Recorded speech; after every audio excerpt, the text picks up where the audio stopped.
I have the spookiest hospice story you will ever hear. It's pretty woo-woo. If you like that kind of thing, you're going to love this one. This happened at a hospice care center. We had two patients whose rooms were kind of kitty corner and adjacent from each other. In the first room was a man who was dying of cirrhosis of the liver. He was pretty much out of it, actively dying, confused when he was awake, and he had this yappy little dog that was always on the bed with him. The second patient down the hall was a woman with ALS who had decided to do voluntary stop eating and drinking so that she could end her life. This lady had been with us for a long time, and she had heard that we did an honorary toast with the family members of the person after they died with non-alcoholic, sparkling cider.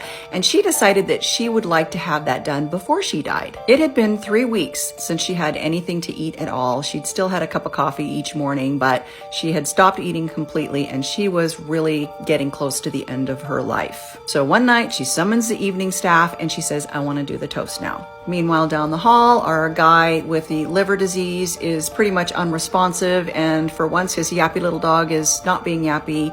The dog is just sleeping on the bed and the family is in the room with him. So the staff is gathered around Our Lady, and they all have their little champagne flutes with their fake champagne, and they're each saying something about her, and after the last person speaks, she dies. That by itself is very woo-woo, because people rarely have a moment where they say, "I'm going to die," and then they die, or they call everybody in and say, "It's time, I'm going to die," and then they die. This doesn't happen very often, but it happened in this case. So she's dead. And now down the hall, this little yappy sleeping dog wakes up and starts yapping at the door. And the guy, who's been mostly unresponsive, sits up in the bed, looks at the door and says, "Who are you?" "Oh, okay," and then lays back down and is unresponsive again. And the family says, "There's no one at the door." So we're all pretty convinced that Our Lady's spirit was walking past his room.